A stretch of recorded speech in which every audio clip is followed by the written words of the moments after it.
हरियाणा में लगातार हो रही भारी बारिश ने हालात बेहद खराब कर दिए हैं और अब बाढ़ जैसे हालात पैदा हो गए हैं। नदियां खतरे के निशान से ऊपर बह रही हैं और उनका उफान अब ग्रामीण इलाकों के साथ साथ शहरी क्षेत्रों में भी कहर बरपा रहा है।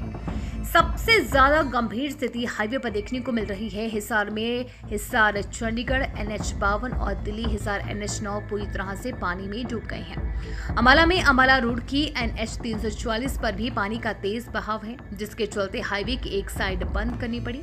ये सड़कें हरियाणा को पंजाब, हिमाचल, उत्तराखंड और उत्तर प्रदेश से जोड़ती है। लिहाजा 5 राज्यों के वाहन लंबे जाम में फंसे हुए हैं। कई जगहों पर हाईवे पर वाहन रेंग कर चल रहे हैं, जबकि कई हिस्सों को पूरी तरह से बंद कर दिया गया है। हिसार में Hansi Barwala national highway 148B पर गांव चनावत के पास करीब 1 किलोमीटर तक पानी भर जाने से यातायात डायवर्ट करना पड़ा। अम्बाला जगाधरी NH 444A पर टांगरी नदी का पानी सड़क पर आ गया है। अम्बाला दिल्ली NH 44 पर बलदेव नगर के पास भी एक लेन बंद करनी पड़ी। इस्माइलाबाद बाईपास पर NH 152 पर मारकंडा नदी का पानी आ गया है। अम्बाला साहा राजमार्ग और हिसार से भादरा जाने वाले स्टेट हाईवे पर भी पानी भरा हुआ है। इसके चलते इंडस्ट्रियल एरिया तक पानी पहुंच गया और लोग फंस गए। SDRF ने सुबह 4 बजे बचाव अभियान चलाकर लगभग 300 लोगों को सुरक्षित निकाला।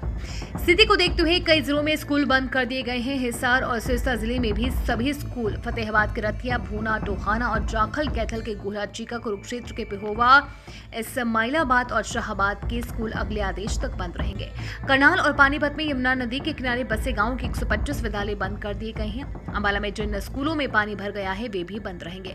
नदियों में तेज बहाव के कारण तटबंध और ड्रेन टूटने की घटनाएं लगातार हो रही है।